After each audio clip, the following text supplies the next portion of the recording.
लाडक्या बहिणींचा एकच भाऊ, आधुनिक महाराष्ट्राचे शिल्पकार, विकासाचा दीपस्तंभ, महाराष्ट्राचे लोकप्रिय मुख्यमंत्री आदरणीय देवेंद्र फडणवीस साहेब यांचे आपण सर्वांनी टाळ्याच्या गजरामध्ये स्वागत करायचे।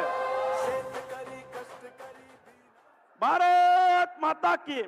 माजी आदरणीय मुख्यमंत्री महोदय व उपस्थित मान्यवरांना विनंती की महापुरुषांना या ठिकाणी आपण अभिवादन करायचं।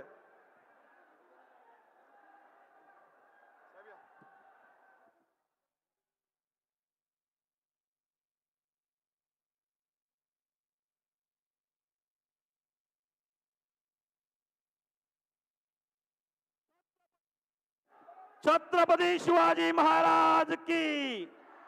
परमपूज्य भारतरत्न डॉक्टर बाबासाहेब आंबेडकरांचा।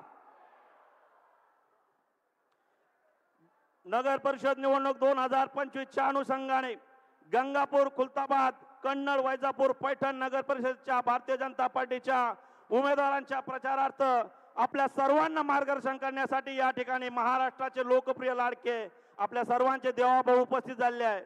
मी माननीय आमदार प्रशांत बंब साहेब, अनुराधाताई चव्हाण, जिल्हाध्यक्ष श्री संजयजी खंबाते साहेब, त्याचप्रमाणे सर्व उपस्थित मंचावरील मान्यवरांना विनंती करतो की आपण आदरणीय मुख्यमंत्री देवेंद्र भाऊ फडणवीस यांचं स्वागत करायचं आहे।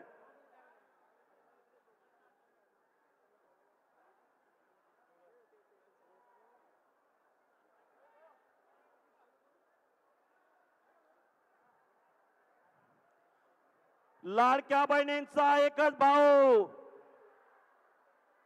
सर्वांनी मोठ्याने घोषणा द्यायची आहे। लाडक्या बहिणींचा एकच भाऊ, लाडक्या बहिणींचा एकच भाऊ, लाडक्या बहिणींचा एकच भाऊ।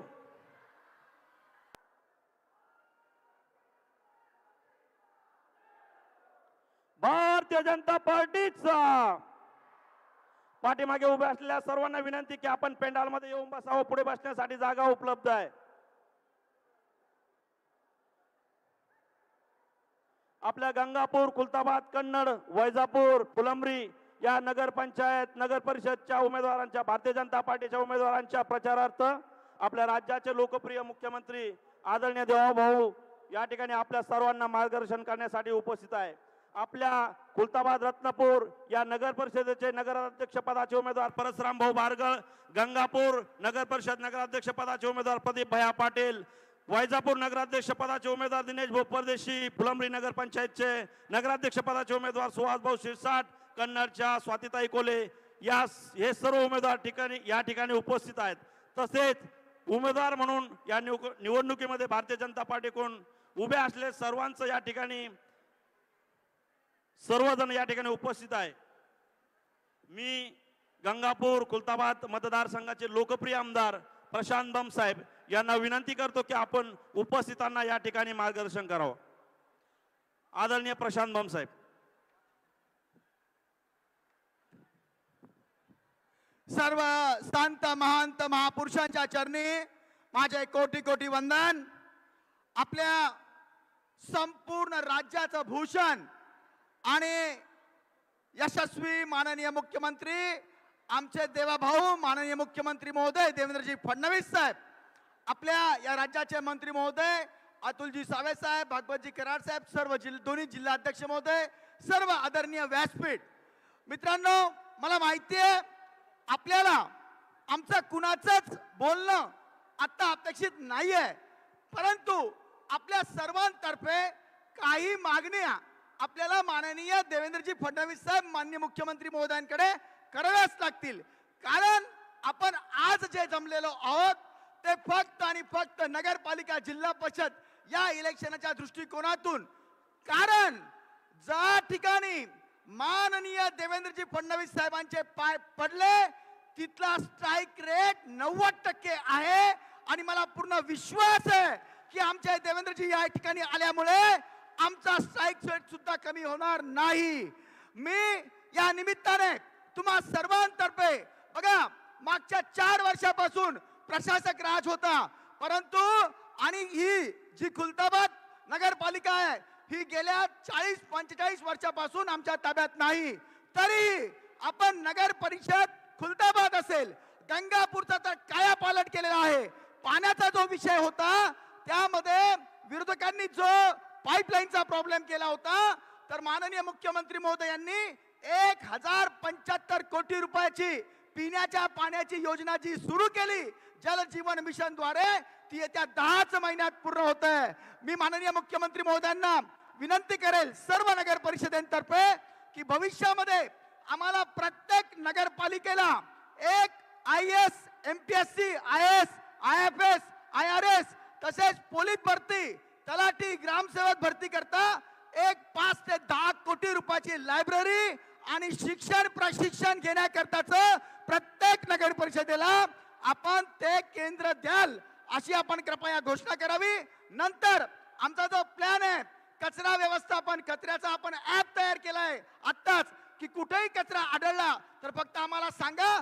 खत निर्मितीचा प्लांट माननीय देवेंद्र फडणवीस साहेब यांनी अगोदरच कबूल केलंय की हे सगळे प्लांट प्रत्येक नगरपालिकेला लावले जातील. इतकंच नाही, ज्येष्ठ नागरिकांकरता जे उद्यान गंगापूरला टॉपेस्ट बनवण्यात आले आहे ते सुद्धा खुलताबाद मध्ये, तसेच इवन कन्नड असेल, वैजापूर असेल, फुलंब्री असेल, सर्वांच्याच तर्फे मी त्यांना या बाबतीमध्ये विनंती करतोय. आणि शेवटचं, आपण घरकुल 17-18 टाईपचे घरकुल आपण सगळे मंजूर करून दिले. न भूतो न भविष्यती इतके घरकुल या ठिकाणी मंजूर केलेले आहेत. परंतु जागेचे जे होते काही बॉन्डवर जागा आहेत आणि गुंठेवारी पण आपण केलेला आहे. त्याची स्पीड करून नगर परिषद आल्याबरोबर आपण ते कराल ही विनंती करतो. आणि शेवटचं, हा जे पर्यटन स्थळ आहे सुलिभांजल, एलोरा, खुलताबाद आणि वेरूळ या सुलिभांजल, म्हैसमाळ, एलोरा आणि खुलताबाद या चारही सर्किटचं डेव्हलपमेंट झाल्यानंतर राज्यातलं सर्वात टॉप इथं पर्यटन होऊ शकतं. आणि मोरिंगा शेवगाचं रिसर्च अँड डेव्हलपमेंट सेंटर इथं होणं फार गरजेचं आहे. कारण माझ्याकडे जी वाळूज MIDC येते आणि आताच आपण 1800 एकरची जी आरापूरला MIDC आपल्या मतदारसंघात केलेली आहे, त्या दृष्टिकोनातून ते सर्व आवश्यक आहे. मला जास्त बोलण्याची गरज नाही. सन्माननीय मुख्यमंत्री महोदय जितकं बोलतात त्यापेक्षा जास्त करून दाखवतात. म्हणून मी त्यांच्याकडनंच अपेक्षा करतो की त्यांनीच आता जनतेला, अतुल भाऊ, माननीय मंत्री महोदय आपले अतुल भाऊ सावेजी यांना मी विनंती करतो की त्यांनी आपल्याला मार्गदर्शन करावं.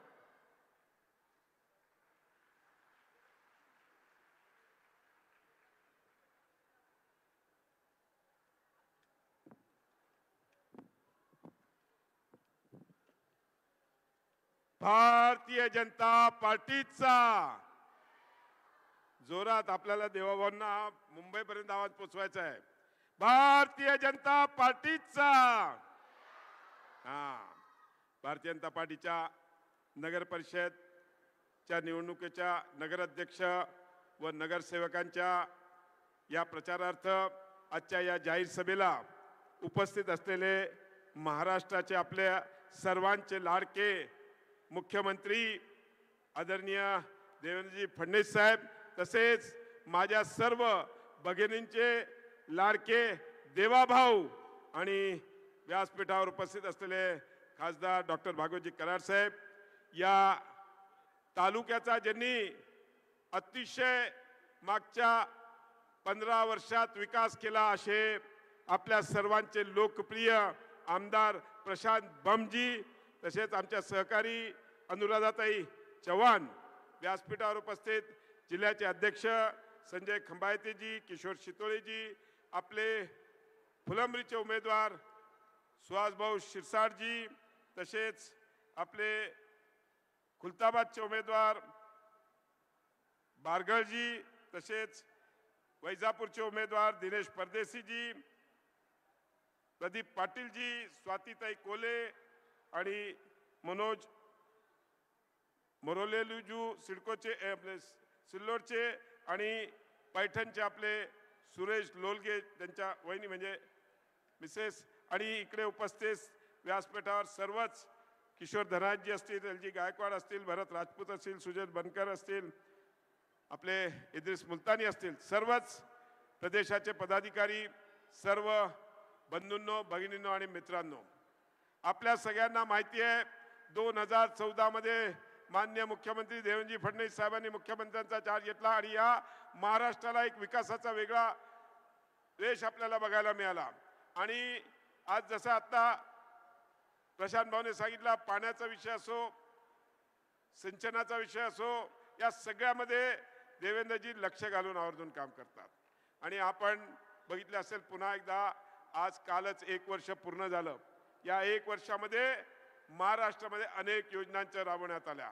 आज नदी जोड प्रोजेक्ट असेल, आज सर्वात महत्त्वाचं म्हणजे आपल्या मराठवाड्याच्या विकासासाठी जो समृद्धी मार्ग मान्य देवेंद्रजींनी विचार करून सुरू केला. आज आपल्या इकडचा व्यवसाय वाचला, सगळ्यांचा व्यवसाय वाढला, सगळ्यांचा आज भाजीपाला असेल, फळं असेल, ही मुंबईच्या मार्केटमध्ये जाण्याकरता सोपं झालं. आज आपल्या इकडून 10 किलोमीटरवर आपल्याला समृद्धी आहे.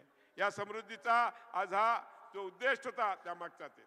आज प्रशांत भाऊने सांगितलं तसं आज दिल्लीमध्ये आपलं सरकार आहे, राज्यामध्ये आपलं सरकार आहे, आणि या खुलताबाद रत्नापूर जे भद्रा हनुमान सारखं देवस्थान आहे, या देवस्थानाचा पण आपल्याला विकास करायचा आहे.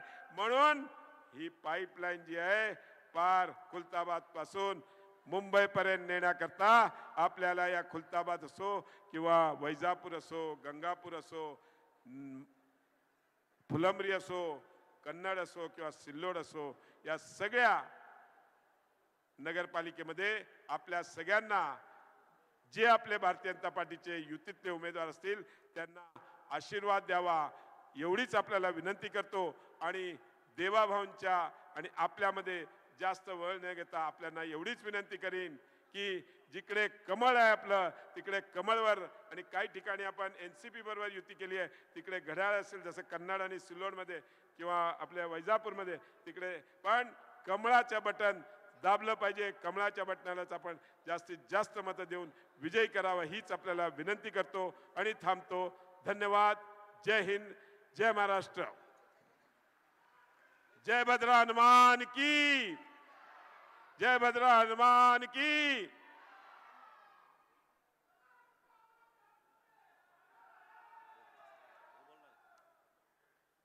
आपण सर्वजण मागील 2 तासापासून ज्यांना ऐकण्यासाठी या ठिकाणी वाट पाहतात असे आपल्या महाराष्ट्राचे लोकप्रिय धडाडीचे प्रभावशाली व्यक्तिमत्व आपल्या सर्वांचे लाडके देवाभाऊ यांना विनंती करतो की उपस्थितांना या ठिकाणी आपण मार्गदर्शन करावं. आदरणीय देवेंद्र भाऊ फडणवीस साहेब.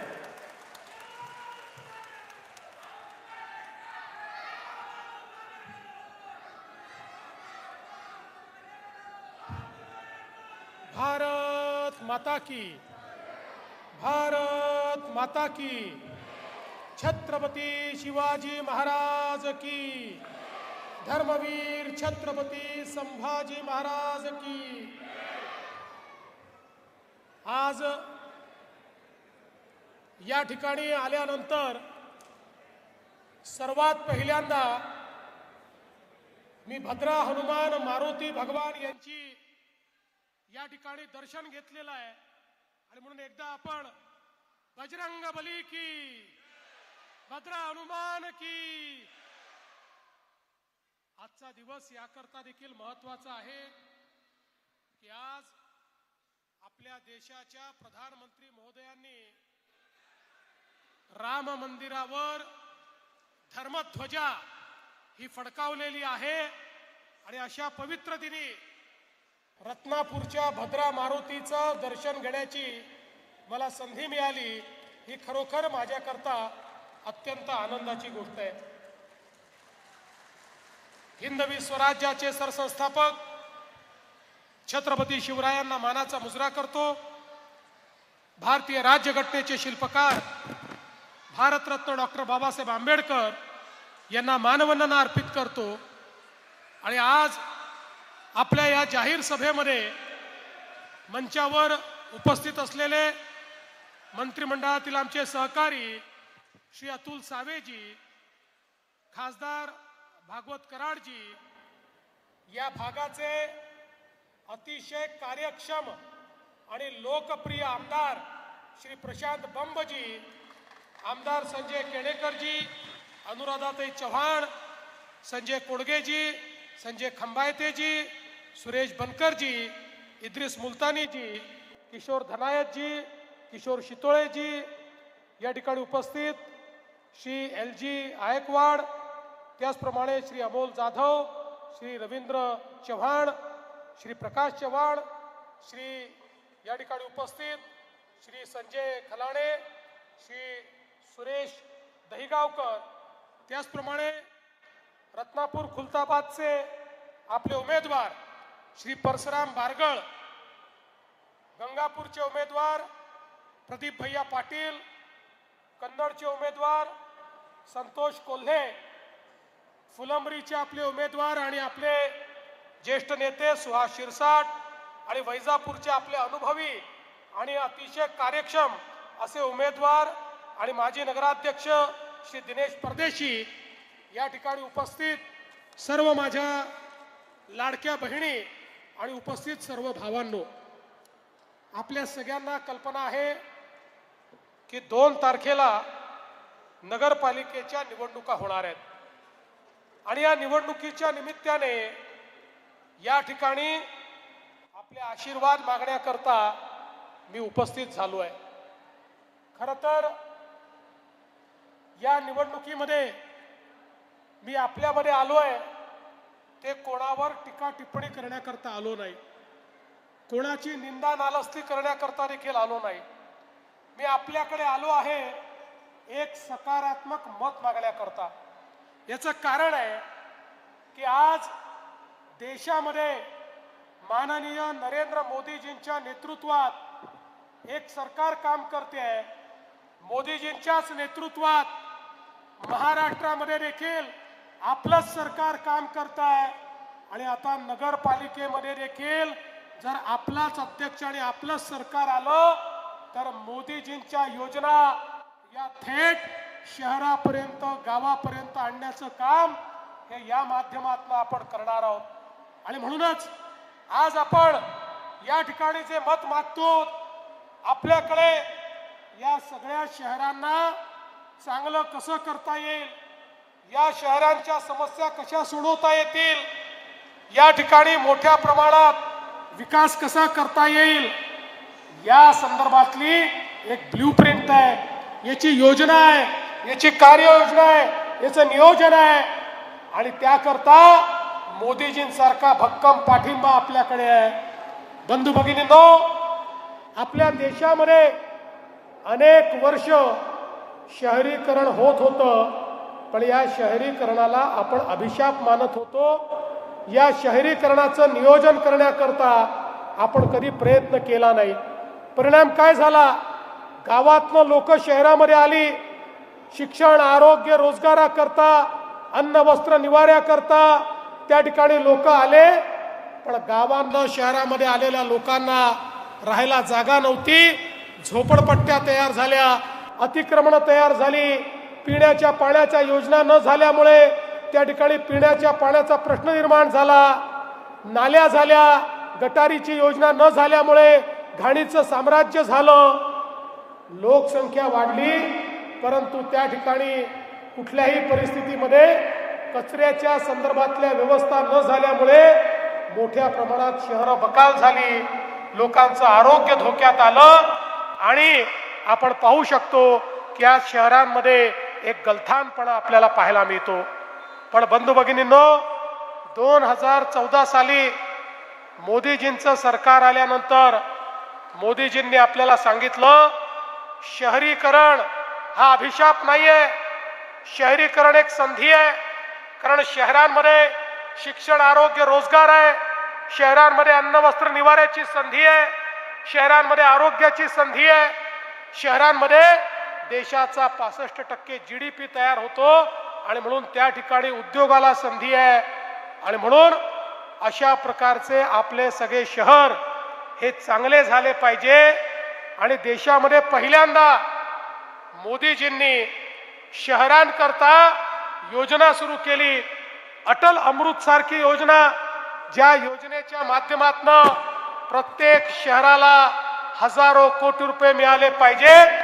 1,00,000 कोटी रुपयांपेक्षा जास्त या योजनेच्या अंतर्गत या देशभरामध्ये मोदीजींनी दिले.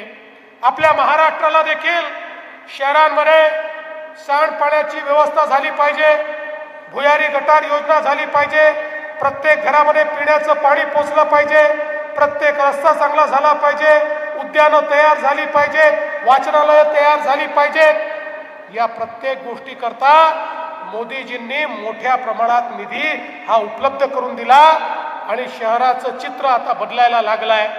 आज आपण पाहतोय शहरांमध्ये मोठ्या प्रमाणात कामं चालली आहेत। आमच्या प्रशांत बंब यांनी तर त्यांच्या मतदारसंघामध्ये इतक्या मोठ्या प्रमाणात या ठिकाणी काम केलं की आज इथली परिस्थिती बदललेली आपल्याला पाहायला मिळते। बंधू भगिनींनो, आज आपण पाहू शकतो की मोदीजींच्या नेतृत्वात मोठ्या प्रमाणात लोकांचं जीवनमान बदलत आहे। लोकांना त्या ठिकाणी चांगल्या सोयी देण्याचा आमचा प्रयत्न आहे।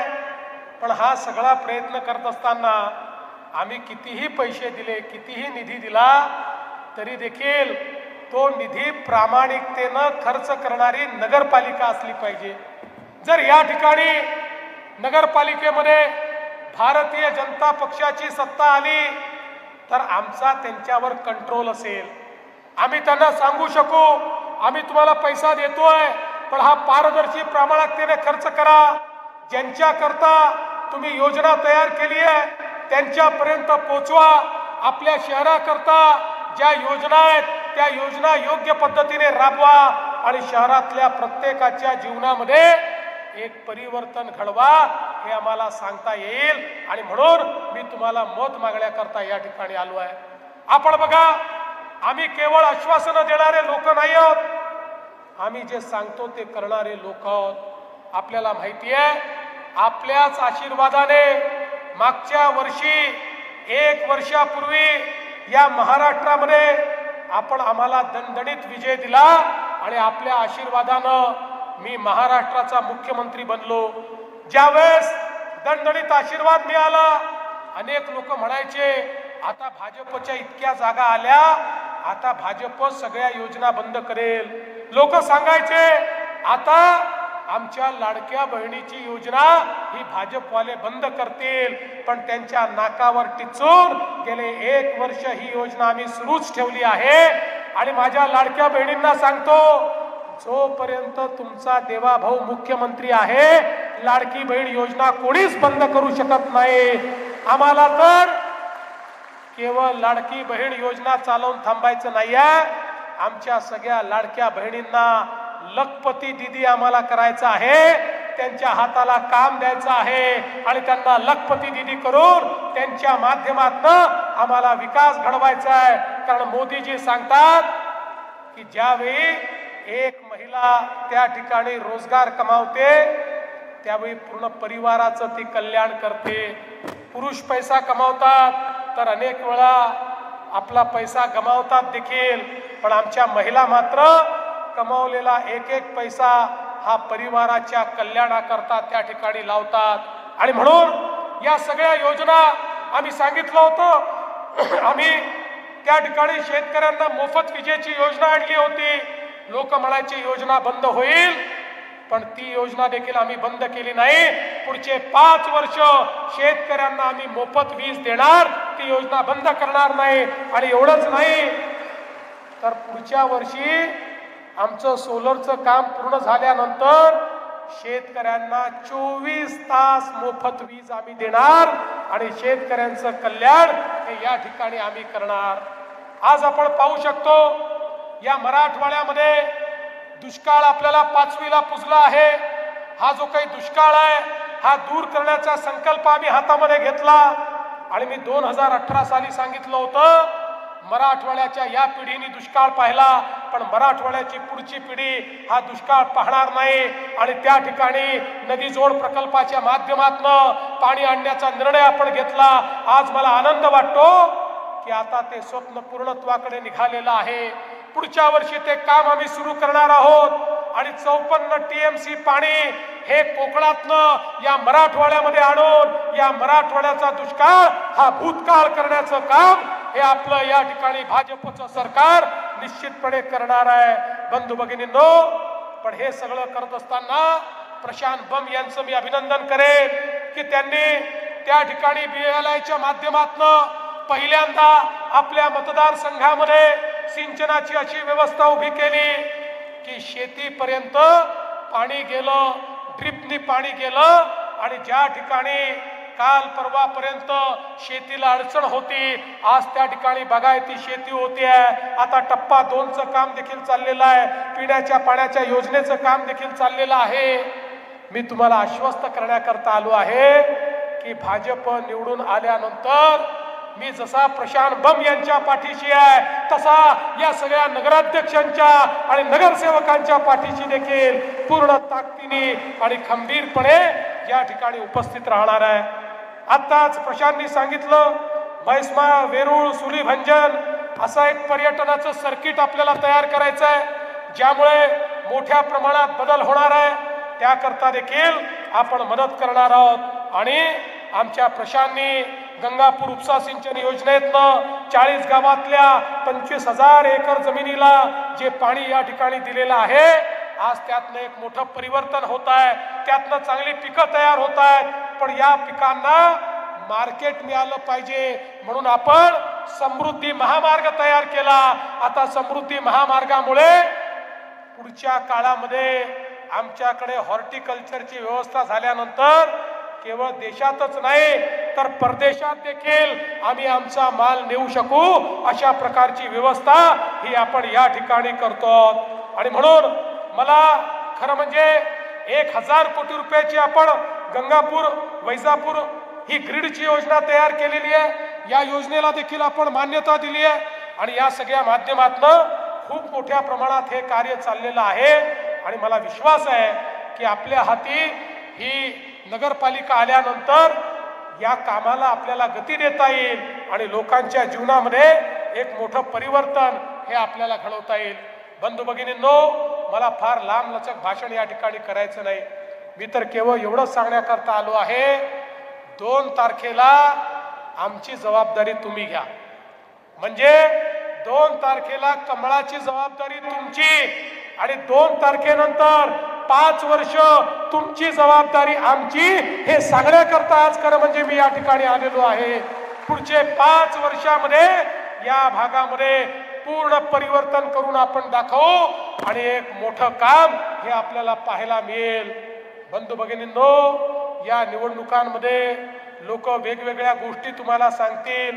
या निवडणुकीमध्ये वेगवेगळ्या प्रकारचं जातीपातीचं धर्माचं राजकारण देखील होईल.